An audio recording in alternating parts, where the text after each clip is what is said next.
So bagong lahat, malas talaga kapag natatluhan dahil si Anthony Davis nagkaroon ng 3 set ng injury ngayong season. Yung una, nawala talaga siya ng matagal. Yung pangalawa naman, short term. Ito yung nakaraang Christmas game versus Golden State. At yung pangatlo, versus naman sa Utah Jazz. Nagkaroon siya ng injury sa kaliwang kamay na base sa report ni Sham, kailangang idaan sa surgery para i-fix yung na-injured na ligament. Mawawala siya ng multiple months, hindi multiple weeks. Ito ay kapag kung sakaling idadaan ni Anthony Davis sa surgery. Kung tumapat ng March, malamang hindi ipa-opera ni Anthony Davis, tatapusin niya yung season kung naghahabol sila sa playoffs. Kaso, ilang buwan pa yung dadaan bago talaga yung regular season end. Si AD kaya lumala yung mga injuries niya, hindi nagpapa-opera. Kaya nga sabi ng matatanda, matigas yung ebak. Ilang beses na rin kasing nagkaroon talaga si AD ng injury na kailangan ng surgery pero hindi niya ginawa. Kahit pa binigyan siya ng advice ng doktor dati, yung isa lang talagang pina-opera niya sa matay kasi mabubulag si AD nun kung sakali. Hindi naman sinabi sa report ni Sham na out na sa season si AD, multiple months lang. Lumagpas lang ng isang buwan, marami na yun eh. Mukhang si AD din i-skip ang surgery dahil naghahanap na siya ngayon ng second opinion based din kay Sham. Si Kyrie naman kasama sa pre-game workout ng Dallas versus Utah Jazz kung saan na-injured si AD. Prior sa injury ni Anthony Davis, hesitant pa rin kasi siyang i-trade ng Dallas dahil nga si Kyrie gustong bumalik at gusto rin makita ng team owner na maglaro silang tatlo kasama si Flag. Pagkakataon na talaga yung gumagawa ng paraan para ma-trade si AD. Yung Atlanta Hawks na interesado kay AD, hindi alam kung interesado pa rin.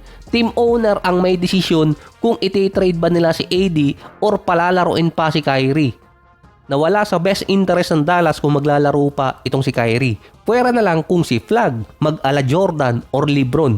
Mali pala, Larry Bird. Nag-a-average na si Flag ng 19.6 rebounds, 4 assists, 1 steal, 48 and 28%.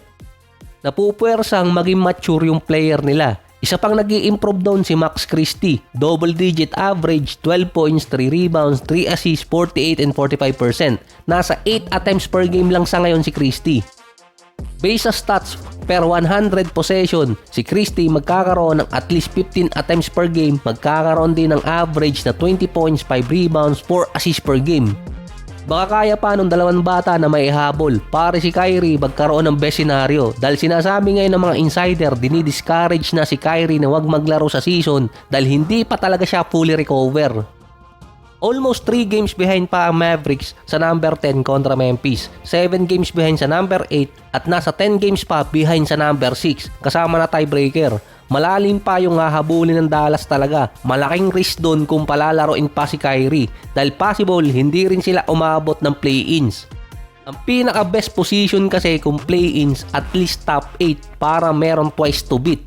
Dahil naman nag-iintay na mawala yung restriction kay Kuminga, mawawala pa ata yung isang player na gustong makuha ng Golden State, si Trey Murphy. Nung nakaraan kasi si Zion may possibility na i-trade sa Bulls sa mababang presyo. Kasama si Zion sa bibitawan dapat ng Pelicans na kasama din ni Murphy at ni Herb Jones. Pero dahil sa Trae Young trade, nakita ng Pelicans na lugi makipag-trade sa deadline. Dahil mababa ang trade market. Based din kay Chris Haynes, isa sa mga insider, inaasahang hindi iti-trade ng Pelicans ang 3 player kung hindi sila makakakuha ng magandang package.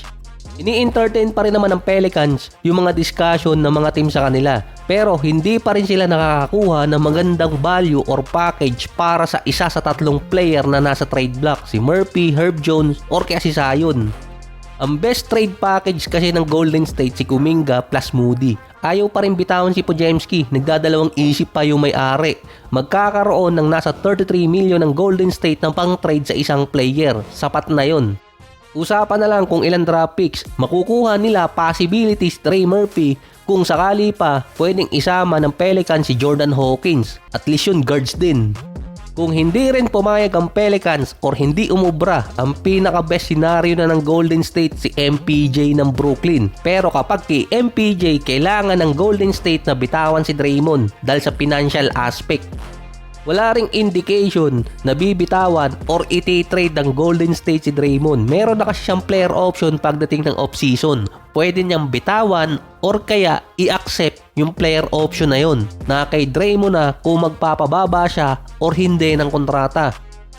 Sa Lakers naman, meron akong mga nababahasang post na backup di umano si Sabonis para sa trade sa Lakers. Pero ang trade talaga ni Sabonis based sa report sa Toronto Raptors, hindi Lakers. Ang Raptors ang frontrunner na makakuha sa kanya. Ang meron talagang trade report doon si Keon Ellis na laging binabanggit din sa mga podcast channel ng Lakers.